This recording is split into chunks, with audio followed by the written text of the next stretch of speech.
Bonjour à toutes et à tous et bienvenue au SAV de la QVT, la première émission de télévisio qui parle de QVT et rien que de QVT. Cela fait déjà un peu plus d'un an qu'on se retrouve tous les mois pour faire le service après-vente de ce qu'on nous a vendu pendant des années.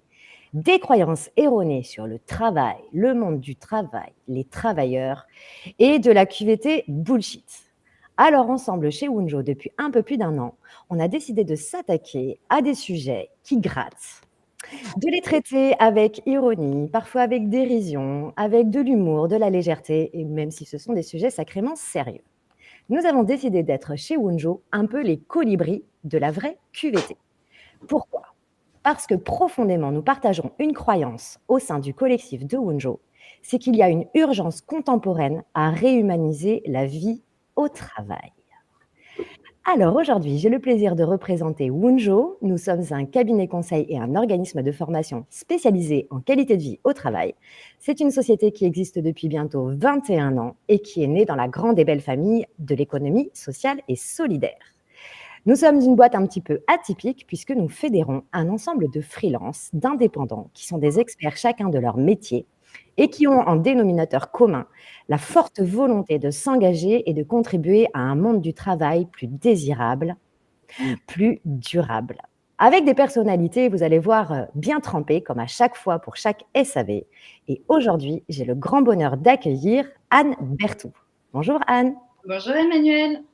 Alors Anne, tu as l'habitude de dire que tu as passé 15 années en entreprise mitigée, tu les qualifies de mitigées, et tu es devenue il y a quelques années coach pour accompagner à la fois les individus à révéler leur singularité, à développer leur potentiel, à retrouver du sens dans le travail, et tu accompagnes en tant que consultante QVT des organisations pour remettre de l'humanité et peut-être remettre parfois les choses un peu dans le bon sens. Aujourd'hui, j'ai le grand bonheur de t'accueillir pour te faire parler d'un sujet qui te tient particulièrement à cœur, celui des croyances. Il y a à l'intérieur de chacune et de chacun d'entre nous tout un système de croyances, de convictions profondes qui nous ont été implantées depuis notre tendre enfance par la famille, par la société, par les instituteurs, par tout l'environnement qui nous a bercés, qui nous a éduqués.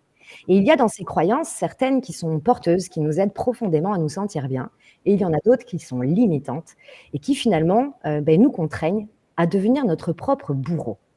Nous, chaque jour sur le terrain, lorsqu'on intervient dans les organisations, on se rend compte qu'une grande partie des problématiques de qualité de vie au travail, de capacité à bien vivre notre travail et à bien faire notre travail est entravée par des croyances, donc des petites voix qu'on a à l'intérieur de nous et qui nous contraignent, qui nous abîment.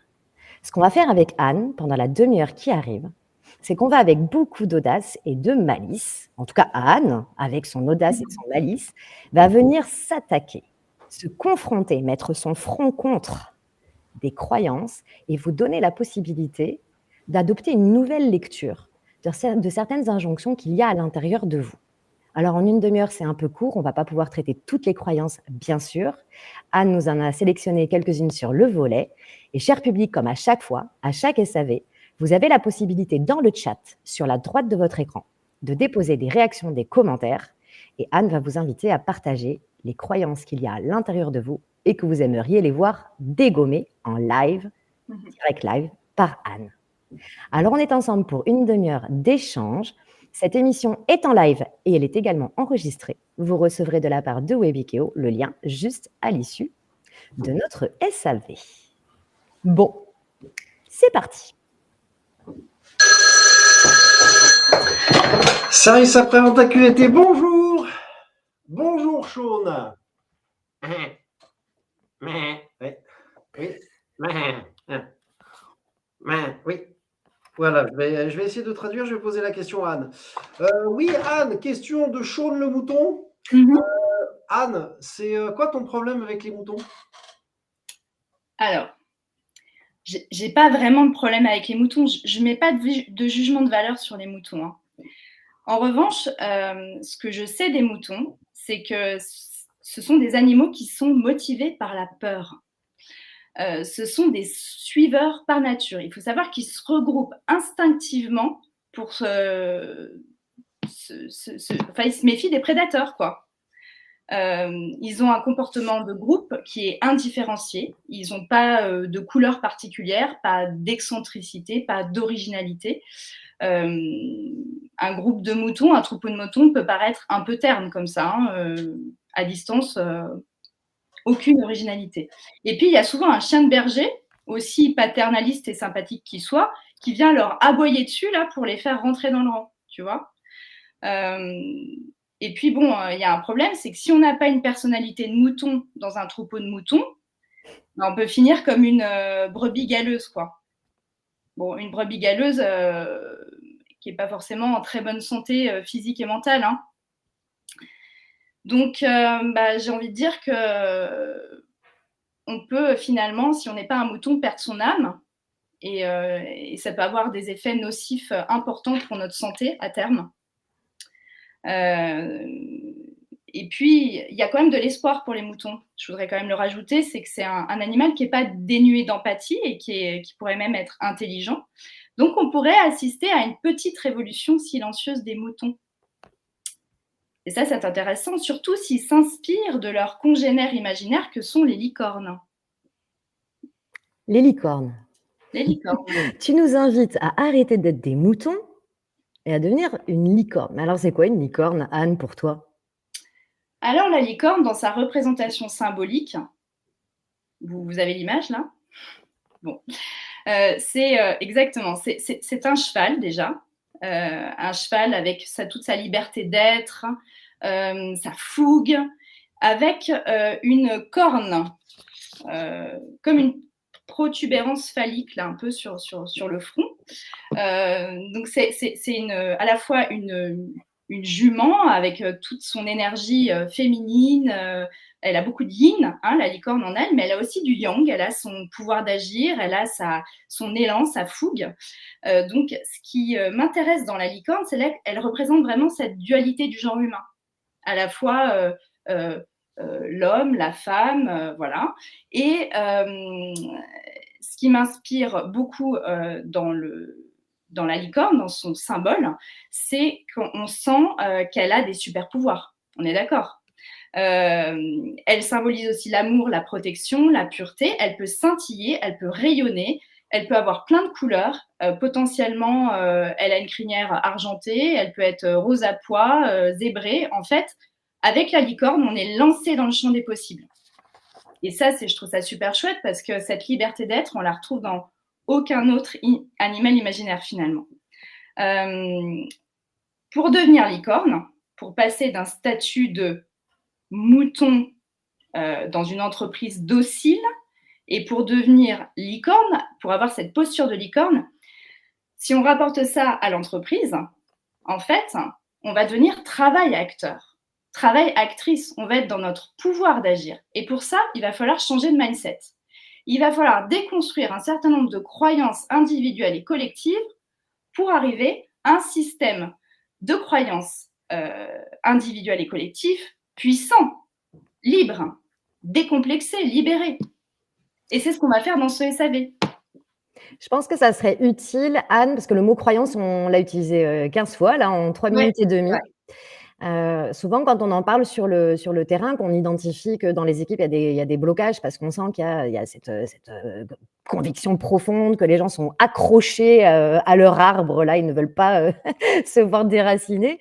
Et quand on leur dit le mot croyance, souvent, ça bug en face. Les personnes nous disent mais pourquoi on parle de spiritualité, de religion? Enfin, ce mot-là, il peut faire peur. Ouais. Donc, ça serait quoi, toi, ta définition de la croyance? La croyance, c'est une construction mentale. C'est une pensée qu'on considère comme vraie, comme étant une certitude pour soi. Okay. Cette croyance, elle peut être consciente ou complètement inconsciente. C'est-à-dire qu'on ne sait même pas qu'on a une croyance, finalement. Elle peut être aidante ou limitante, et elle est toujours en lien avec une situation ou avec un objectif. Je vais vous donner des exemples, comme ça, ce sera plus parlant pour tout le monde. Une croyance limitante, ça peut être, par exemple, je suis nulle en maths, donc je vais avoir énormément de difficultés à gérer la comptabilité de mon entreprise quand je vais lancer ma boîte. On voit bien la relation de cause à effet entre la croyance et puis ce que ça va engendrer pour moi comme difficulté, en fait. dans mon mindset d'entrepreneur, par exemple. Une autre croyance, ça pourrait être je ne suis pas experte, donc je ne peux pas m'exprimer sur un sujet. Ouais, je ne suis pas légitime, du coup. Je ne suis pas légitime. Et donc, cette croyance de je ne suis pas experte, ça va alimenter un syndrome d'imposteur, par exemple. Je pense à une croyance entendue récemment, quelqu'un qui disait mais de toute façon, les relations dans notre équipe, elles ne pourront pas s'améliorer parce que telle personne, elle ne m'aime pas. Exactement. Ça, c'est un autre type de croyance. Un autre type de croyance qu'on pourrait donner aussi, c'est je ne suis pas capable de conduire ce projet de A jusqu'à Z. Tu vois, ça va plus s'exprimer en termes de capacité ou de valeur d'estime de soi, tu vois, par exemple. Et c'est en lien avec une idée qu'on s'est faite de soi à partir de la tendre enfance, quand on a vécu une situation qui pouvait être traumatisante, qui a été impactante émotionnellement et qui a créé une espèce de certitude, en fait. Ouais, qui nous amène finalement à généraliser. C'est-à-dire d'un cas spécifique, d'une expérience spécifique ou d'une phrase qu'on a entendue et qu'on a engrammée en nous. On en fait une généralité, ça devient une espèce de vérité absolue. Exactement. Et tu l'as dit tout à l'heure, ça peut venir de notre culture, de nos lignées familiales, de nos expériences bonnes ou mauvaises de la vie, d'un système économique et politique dans lequel on a évolué, d'un modèle comme le patriarcat, et ça peut même venir de la religion. Est-ce que du coup, être une licorne, ça serait avoir repris quelque part le pouvoir de ce à quoi on croit et donc de ce qu'on juge bon ou mauvais? C'est exactement ça, Emmanuel. Et en fait, là où la licorne, elle porte cette responsabilité, c'est de se remettre en question, de se re-questionner en permanence sur son système de croyance, parce qu'une croyance, elle est évolutive. Tu vois, elle va m'aider un jour, elle va m'aider aujourd'hui, mais demain, elle sera plus valable. Donc, une licorne, elle va être sans cesse, finalement, dans le questionnement par rapport à ce en quoi elle croit. Et je crois que cette paire de lunettes, cette grille de lecture, elle doit évoluer parce que notre monde, il évolue en permanence aussi. Moi, tu vois, ce que ça m'appelle, là, ce que tu es en train d'exprimer, c'est que les travailleurs et les travailleuses arrivent avec leur propre système de croyance, donc vraiment personnel. Tu vois, un peu comme si chacun avait sa planète, en fait. Et on crée un système solaire dans une équipe. Et ce système solaire, on va lui demander d'être aligné avec un système de croyance collectif qui est celui de l'entreprise, qui elle-même va envoyer ses propres injonctions. Yes. Ça a fait beaucoup de… Tu vois, j'ai l'image de l'exponentiel. C'est complexe, tout ça.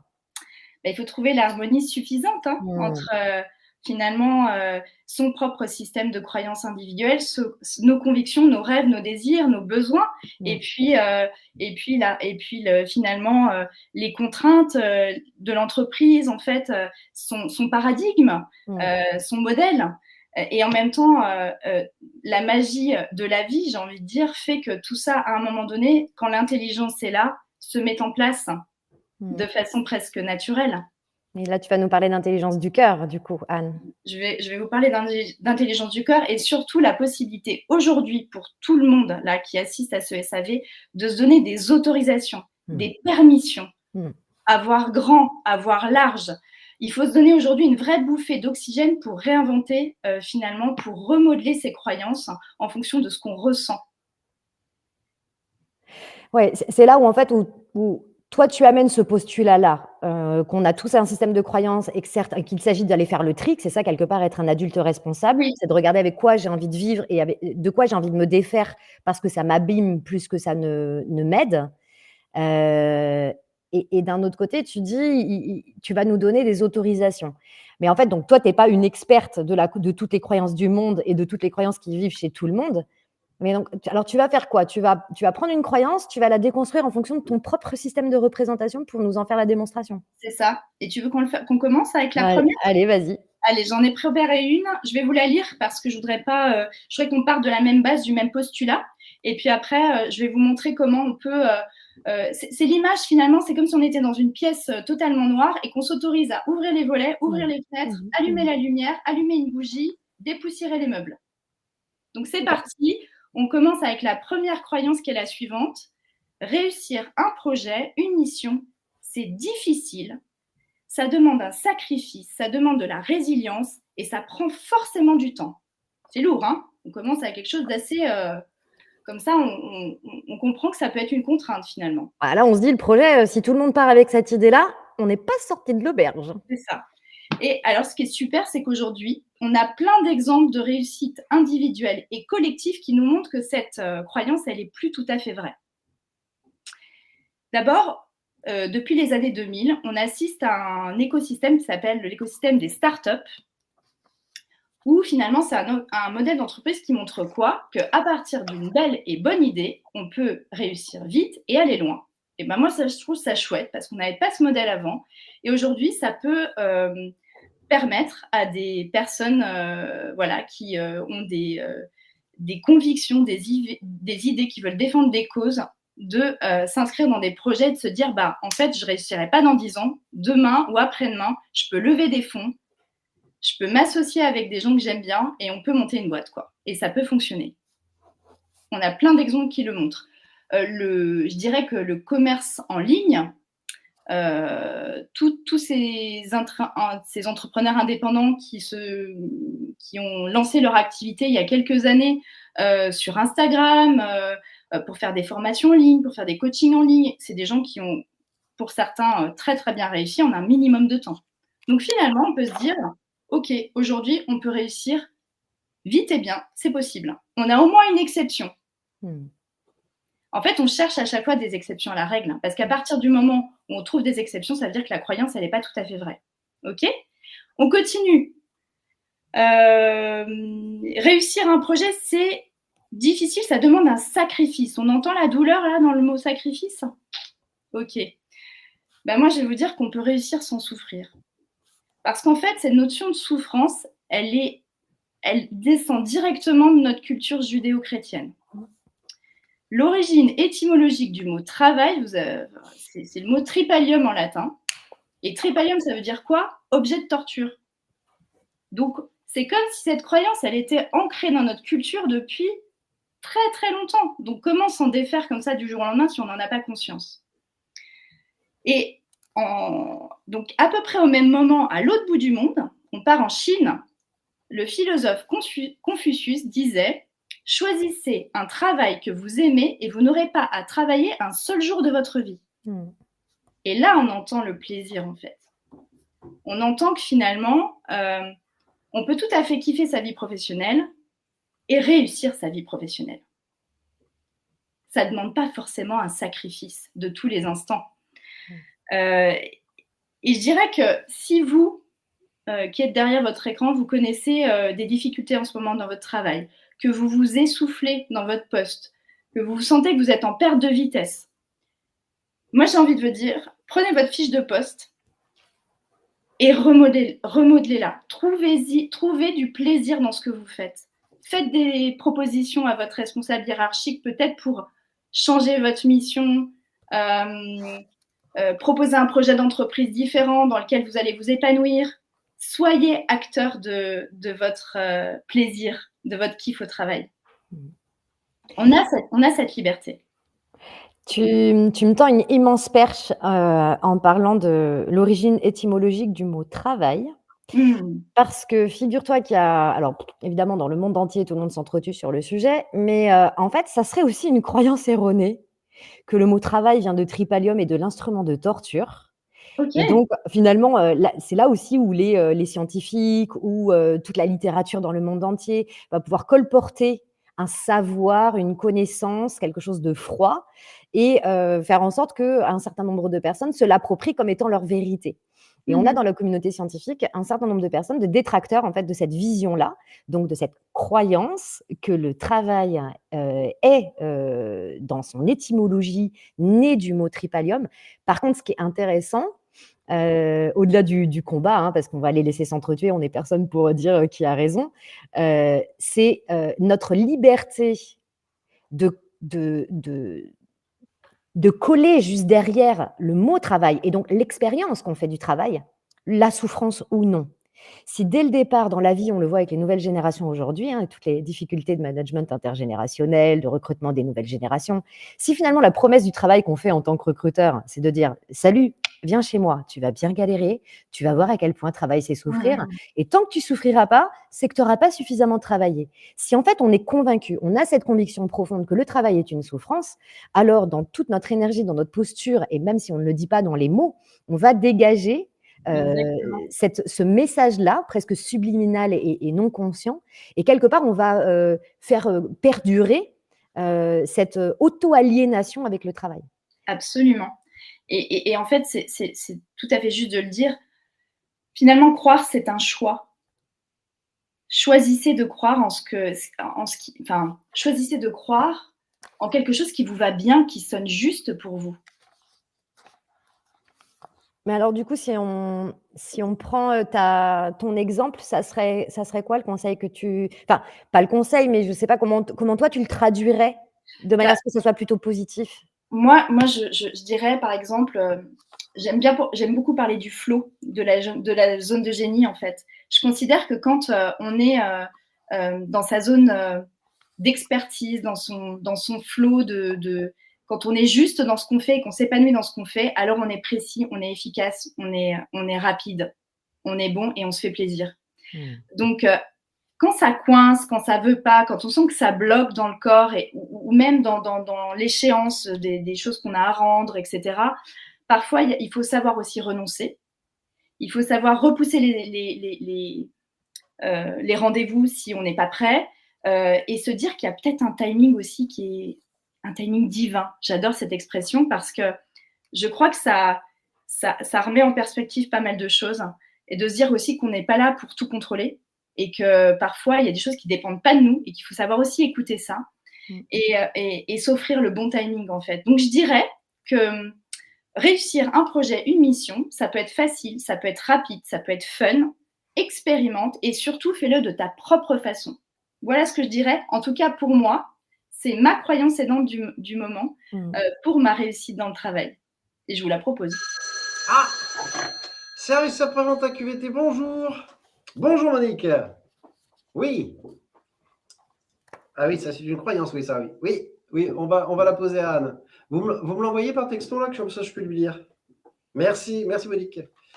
Alors, petite croyance que propose Monique et qui aimerait savoir ce que tu en penses, Anne. Alors, pour évoluer dans l'entreprise et réussir en étant une femme, il faut se comporter comme un homme. Monique, elle vient me chercher, là. Ok, donc cette croyance que pour réussir dans l'entreprise, il faut se comporter comme un homme. Ok, moi, ce que ça m'évoque en tant que femme, c'est que cette croyance-là, elle est vraiment issue d'un modèle qu'on peut dire patriarcal et qui perdure malheureusement. Moi, je me souviens d'avoir vu défiler pas mal de PDG. J'ai travaillé dans des grands groupes industriels allemands, dans lesquels il y avait un certain nombre de femmes qui étaient à la tête de services, de départements, voire même à la tête de l'entreprise.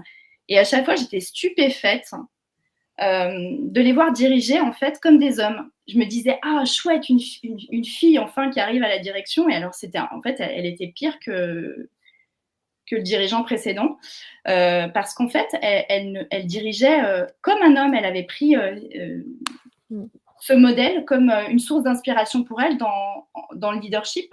Et je trouvais ça absolument pas juste, en fait, parce qu'elle encourageait beaucoup de femmes encadrantes, en fait, à devenir des superwomen. Elle disait, par exemple, oui, moi, je vois pas le problème, je peux tout à fait concilier ma vie professionnelle et ma vie personnelle. Oui, enfin, ce qu'elle oubliait de dire, c'est qu'elle gagnait X euros par mois, qu'elle avait une nounou à domicile qui s'occupait de ses enfants et qu'elle les voyait entre 19h30 et 19h40 pour dîner et qu'ensuite, en fait, elle s'en occupait pas. Donc, elle véhiculait un message qui était de dire je peux tout faire, etc. Et en fait, elle prévoyait des réunions à 19h. Donc, pour moi, ça, c'est pas juste. Et je crois que là, vraiment, le pouvoir d'agir est entre les mains des femmes aujourd'hui. Pour avoir finalement ce courage qui est très yang, c'est l'énergie masculine qui est dans le courage, pour avoir le courage finalement d'avoir un leadership de femme. Qu'est-ce que c'est que d'avoir un leadership de femme? Déjà, une femme a un certain nombre de qualités qu'elle pourrait mettre à disposition de l'entreprise. Je parlerai notamment de l'intuition. Aujourd'hui, des prises de décision, elles peuvent se faire de façon intuitive. Elles peuvent se faire aussi de façon collégiale. Quelque chose qu'on ne voit pas assez suffisamment aujourd'hui dans les entreprises. Une femme va avoir tendance à créer des démarches beaucoup plus participatives. Elle va se prendre des temps dans la journée, peut-être pour s'inspirer, pour aller introspecter, pour ressentir quels sont ses besoins, pour être à l'écoute, en fait, beaucoup plus. Et je crois que ce leadership féminin, il mériterait en tout cas d'exister beaucoup plus et que ça apporterait une vraie plus-value, une vraie valeur ajoutée et un équilibre dans beaucoup d'entreprises. Donc, j'encourage vraiment les femmes à prendre cette liberté, en fait, de manager comme des femmes et pas comme des hommes. Et je rajouterais, pour partager ma croyance sur ta croyance, inviter les hommes qui ressentent cette énergie dite féminine. Exactement. On est toujours en train de tout polariser, donc, oui. Mais inviter les hommes aussi à accueillir cette envie de faire qui ressemble à celle des femmes. Exactement. Parce qu'on est des êtres complets, alors oui, avec plus ou moins d'énergie masculine ou féminine, enfin comme on veut, mais sortons de ces polarités, de ces oppositions, quoi. Et on va dépolariser complètement, Emmanuel, merci de rebondir là-dessus. En fait, ma croyance aidante, ce serait de dire, pour réussir en entreprise, être soi suffit, homme ou femme, peu importe. Créons notre propre leadership à partir de qui on est. Voilà, ce n'est que ma croyance, et si ça peut inspirer certaines personnes, c'est super. Voilà, l'idée, c'est pas de... C'est de répondre au téléphone et ça va de la QVT. Bonjour. Oui. Bonjour Pauline. Oui. Eh ben oui, on va demander. Oui, je demande tout de suite. Oui. Anne, pour vraiment être concentrée sur mon travail, est-ce que je dois couper du reste? Alors, là, on parle de concentration au travail, de connexion. De concentration. Ok. Alors, c'est super intéressant parce qu'on est dans un monde qui est très pollué aujourd'hui par énormément d'informations, de notifications sur les téléphones, de messages qui arrivent de toutes parts. Et effectivement, je voyais l'autre jour, en entrant dans un hall d'entreprise, en fait, une télé fonctionnait avec, vous savez, une chaîne d'actualité en permanence, là, qui balance des infos qui sont pas toujours, enfin, qui sont d'ailleurs en majorité toxiques et qui peuvent perturber le travail. Je dirais que là, il faut se couper de ça c'est très clair. Par contre, ce qui me vient à l'esprit, c'est que pour être concentré, il y a quelque chose dont il ne faut pas se couper, c'est son corps et ses ressentis. Et ça me... je me souviens d'une personne que j'ai accompagnée il y a quelques temps qui était manager dans une grande entreprise de la fonction publique et qui me disait j'ai l'habitude chez moi le matin de boire un grand thé et puis j'arrive au travail en ayant envie d'aller aux toilettes, d'aller faire pipi en fait. Et elle s'apercevait à 18h qu'elle n'était pas allée aux toilettes. Donc, elle s'était complètement coupée de ses besoins physiologiques pour être totalement investie. Elle s'acharnait dans ce travail. Elle est arrivée d'ailleurs au cabinet dans un état physique qui était catastrophique parce qu'elle était au bord du burn-out. Et on voit bien que se couper de ses besoins corporels, de ses besoins physiologiques peut être très néfaste pour sa santé. Et donc, c'est complètement contre-productif, en fait, puisqu'à terme, on n'est plus du tout performant. Donc, on n'est plus... Enfin, voilà. On le fait dans un but de rester concentré, mais en fait, on se détache, en fait, de la performance, comme ça. Et ça m'évoque autre chose, c'est que... il y a des gens qui travaillent en apnée des journées entières, qui se coupent totalement de leur respiration, par exemple. Est-ce qu'à un moment donné, on se coupe pas aussi, on coupe pas l'oxygène, enfin le cerveau de son oxygène en fait, quand on ne respire plus. Donc non, on ne se coupe pas de son corps, on ne se coupe pas de ses ressentis. Je pense qu'une croyance qui pourrait nous aider aujourd'hui, c'est de se dire, pour être concentré sur mon travail durablement, je peux choisir de travailler en pleine conscience de mes besoins, de mes ressentis, pour être dans une forme d'attention optimale et bénéfique pour ma santé. Et mon travail, du coup. J'ai envie de... non, je peux Ça pas... se bouscule. Priorité aux auditeurs. Bonjour. Oui, bonjour. Sylvia. Bonjour, Sylvia. Oui. Ah, ben on va lui demander ce qu'elle en pense, oui. Ouais. Alors, Anne, tu es prête? Est-ce que ce sont toujours les cordonniers les plus mal chaussés? Ah oui, là, on est dans le bon adage populaire. Ouais. Les cordonniers sont-ils les plus mal chaussés? L'adage dit les cordonniers sont toujours les plus mal chaussés. C'est un prétexte qu'on entend souvent d'entrepreneurs qui disent « Ah bah oui, mais attends, en même temps, les cordonniers sont toujours les plus mal chaussés. » Donc en fait, c'est comme si, par exemple, on disait « Ok, un dentiste a des dents pourries et finalement c'est normal, parce que les cordonniers sont les plus mal chaussés. » Ok. Est-ce que c'est normal, d'après vous, qu'une infirmière, en fait, qui prend soin des autres, néglige sa propre santé? Je suis pas sûre. Est-ce que c'est normal qu'un informaticien ait un PC obsolète? Bon. Est-ce que c'est normal qu'une psychothérapeute n'ait jamais suivi de psychothérapie, par exemple? Est-ce que c'est normal qu'un cabinet de QVT ne prenne pas soin de sa QVT? Ben non, en fait. Ça vient chercher la valeur exemplarité, ce que tu racontes. Ouais, ça vient chercher ça. Et moi, au-delà de ça même, ça me renvoie à la notion de congruence. Et alors ça, merci d'avoir... L'alignement, là, c'est ça? L'alignement. En fait, c'est l'alignement entre ce que je suis, ce que je pense, ce que je dis, ce que je ressens, ce que je fais et ce que j'incarne. Et cette notion de congruence, pour moi, je pense que c'est ce qui fera rentrer beaucoup d'entreprises dans une autre dimension du succès. Pourquoi? Parce que je crois beaucoup en la loi d'attraction et je pense qu'on attire ce que l'on vibre. Et si, parce qu'on ne s'occupe pas assez suffisamment de soi, on va vibrer quelque chose qui n'est pas juste, eh ben, nos clients, ils vont le ressentir. Nos partenaires, ils vont le ressentir. Nos collaborateurs, ils vont le ressentir. Et je pense que cette notion de cohérence, de congruence, elle est essentielle aujourd'hui. Et on le voit, il y a des sociétés qu'on dit à impact, à mission, qui travaillent de plus en plus là-dessus, en fait, pour générer, en fait, un état d'esprit positif, une vibration juste. Et les gens, et je pense que c'est ce qui fait la réussite de certaines entreprises.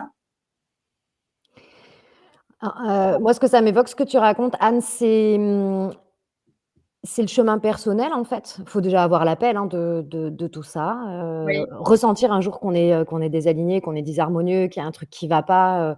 Bon, en ce moment, il y a, je finis par me demander qui va bien au travail.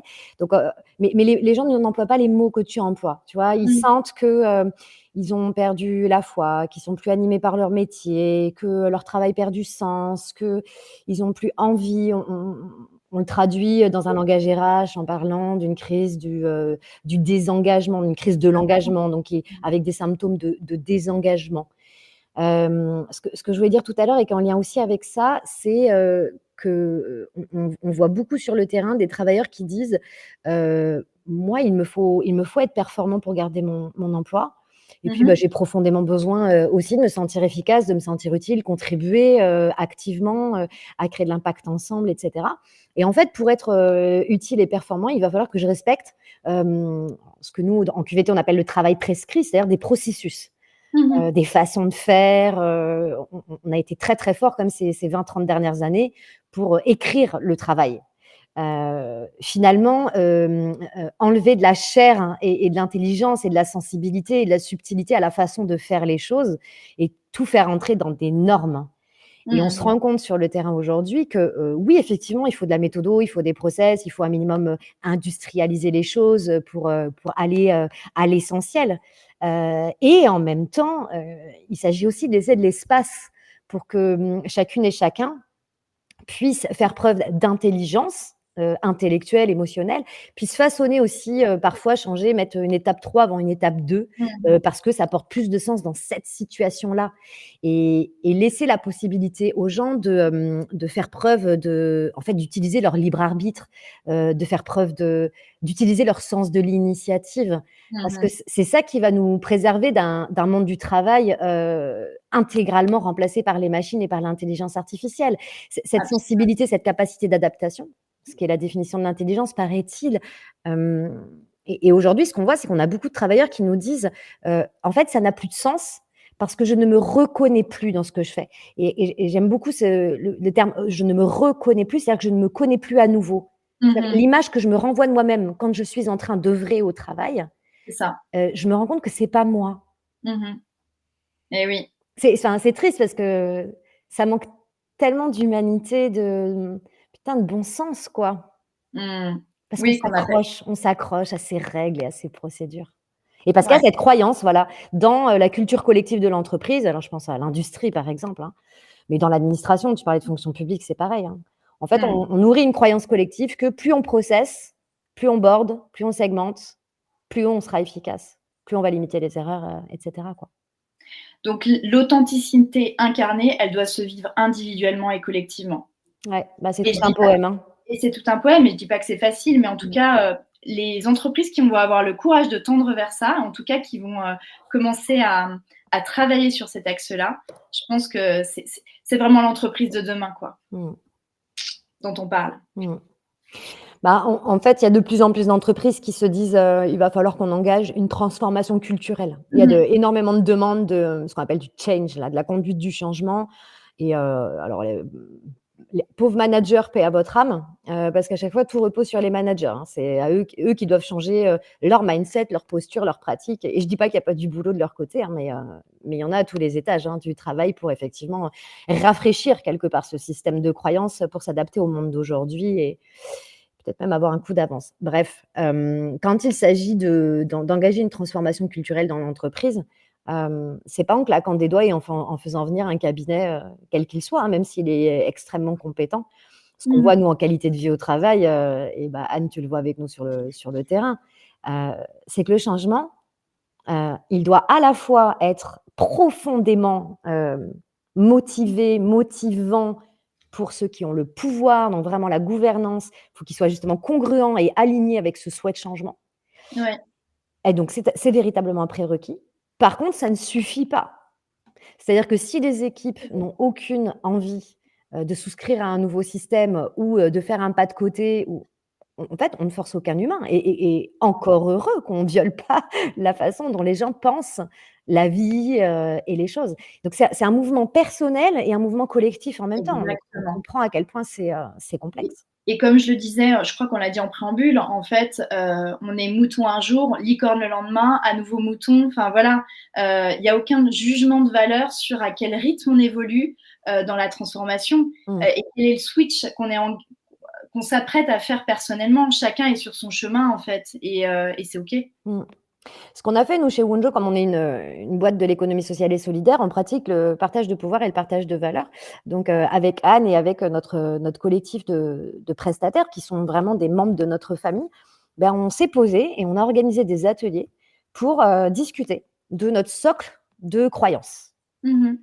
Et en fait, on s'est dit, OK, à la base, c'est quoi le problème de la société? C'est quoi le problème du marché qui justifie le fait qu'on ait une entreprise avec une offre, avec sa façon à elle d'exister. Mais c'est quoi le truc profond qui nous anime tous?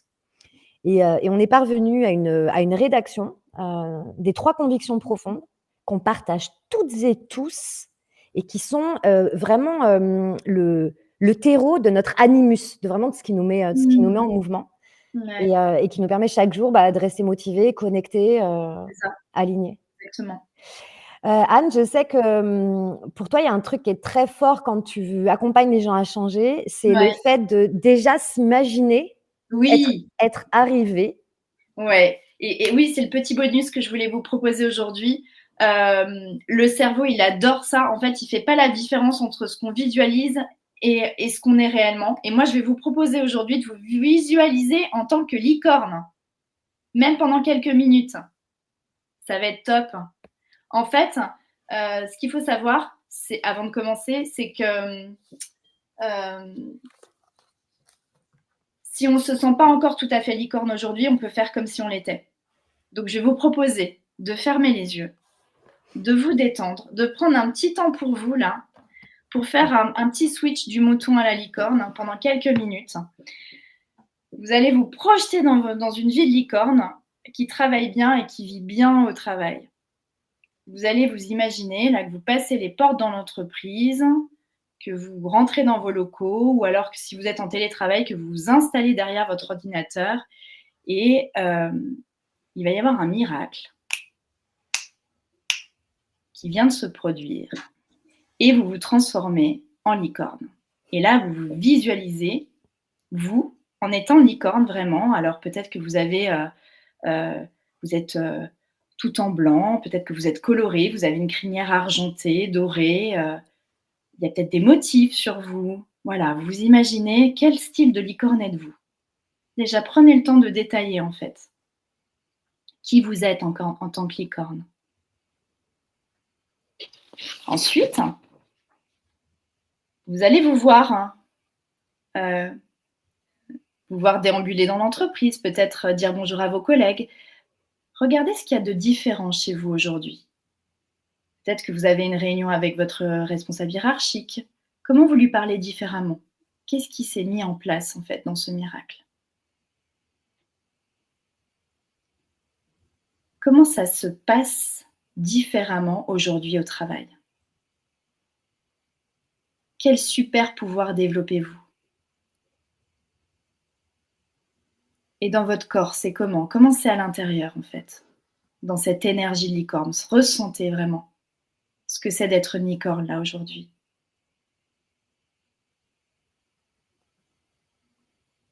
Et si vous incarnez ces qualités-là, n'hésitez pas à mettre des mots dessus, à prendre le temps là d'écrire 2-3 lignes sur ce que vous avez appris de vous quand vous vous êtes senti licorne quelques instants. Il y a peut-être 1 ou 2 mots-clés et qui peuvent être de très bonnes pistes pour vous, pour travailler sur votre qualité de vie au travail notamment, et sur ce que vous avez envie de réaliser dans votre vie professionnelle. Merci Anne pour cet exercice. Eh bien moi, c'est pas compliqué. Ma licorne, elle me dit que ma croyance principale, c'est le goûter. Donc je vais aller faire un petit tour à la cafette là pour voir s'il reste un morceau de tarte de ce midi. Et bien à la cafette, moi je vais y aller de ce pas, mais je vais y aller en licorne. À bientôt pour le prochain SAV en licorne. Salut Marco. Au revoir Marc. Merci Anne pour ce partage. C'est passé à une vitesse folle en fait. Ouais, c'est vrai. Assez incroyable. Si vous avez envie de poursuivre les échanges avec Anne, s'il y a des choses qui vous ont gratté, avec lesquelles vous n'étiez pas OK, eh ben, c'est complètement OK de ne pas être OK. Anne a partagé ses propres représentations, nous a ouvert le champ de ses propres croyances, et en tout cas, c'était l'exercice qui était proposé, l'exercice audacieux. Si vous voulez continuer d'échanger avec Anne, n'hésitez pas à cliquer en haut de votre écran sur le petit bouton bleu qui vous permet de prendre contact avec elle. Un dernier petit mot avant de vous laisser pour vous dire que, alors pour les habitués du SAV, c'est une redite et une répétition. Pour les nouvelles et les nouveaux aujourd'hui, sachez que chez Wonjo, en fait, on a un grand bonheur à pouvoir offrir tout à fait gratuitement. C'est notre façon à nous aussi de contribuer à l'intérêt général, de vous offrir un temps d'1 heure en tête-à-tête avec une personne de notre équipe. Donc aujourd'hui, on a une 30aine de personnes qui sont capables de vous offrir 1 heure de leur vie, du temps, pour que vous fassiez à vous-même un cadeau qui consiste à réaliser un autodiagnostic, donc un bilan de votre qualité de vie au travail. C'est une innovation de Wonjo. En 25 minutes, vous avez une photo complète, précise, de tout ce qui fabrique votre sentiment de bien-être au travail et de ce qui l'altère. C'est une innovation assez incroyable dont on n'est pas peu fier et on a bien envie d'en faire profiter un maximum de personnes. Si vous avez envie de faire intervenir Anne chez vous, sachez qu'elle est animatrice d'une fresque, la fresque de la QVT, qui a été créée par Wonjo, qui est un séminaire qui permet sur une journée d'engager des transformations dans l'équipe, dans la façon justement de voir le travail, de réaliser un baromètre social avec la web application dont je viens de parler, ma QVT, et qui permet au travers d'ateliers d'intelligence collective de coécrire un plan d'action QVT. Et tout ça, on le fait en 7 heures. On commence à avoir un certain nombre d'expériences qui sont absolument merveilleuses. On fait gagner un temps fou aux entreprises et surtout, on crée une dynamique collégiale autour de cette ambition qui est de mieux vivre et de mieux travailler ensemble.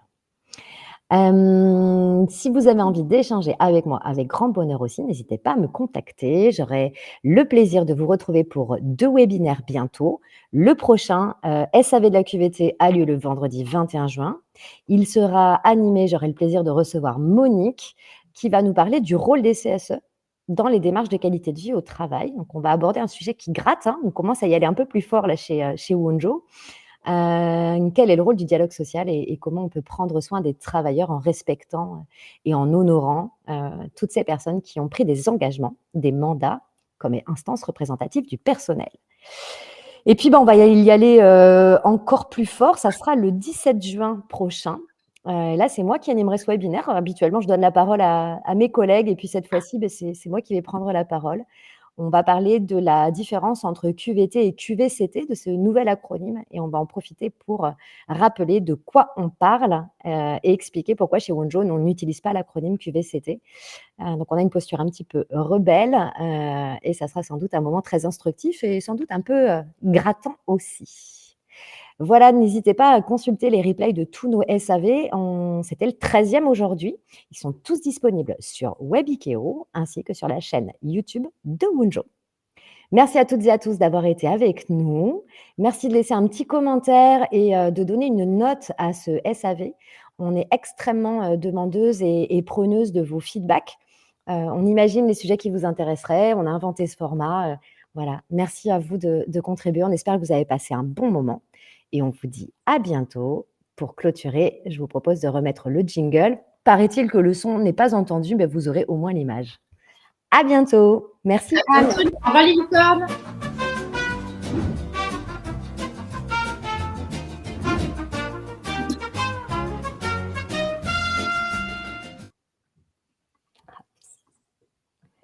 À bientôt et merci à toutes et à tous.